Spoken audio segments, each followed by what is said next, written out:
Ce lundi 19 octobre 2020, le leader du mouvement Génération et Peuple Solidaire GPS, a publié sur sa page Facebook son entretien avec les journalistes et députés européens sur la chaîne Africa Europa. La discussion était portée sur les élections présidentielles du 31 octobre 2020.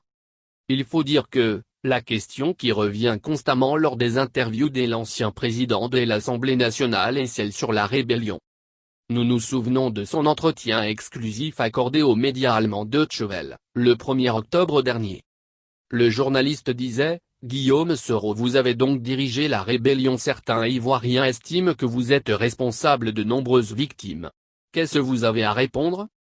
Les gens parlent de la rébellion sans savoir la définition du mot rébellion, ils en parlent sans savoir le sens et le combat d'une rébellion. Il y a eu beaucoup de rébellions en Afrique, toutes les rébellions ne se ressemblent pas, c'est pourquoi il ne faut pas juger une rébellion a priori, il faut voir le combat de la rébellion. Avait-il répondu en ajoutant avoir demandé pardon pour tous les torts causés. Dans ce récent entretien sur le plateau de Africa Europa, la question de la rébellion a une fois de plus ressurgi.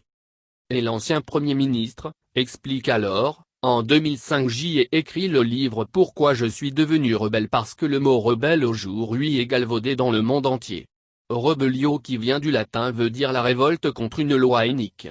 Donc il y a eu une première agression. Il ne faut pas confondre un rebelle et un brigand ou un gangster.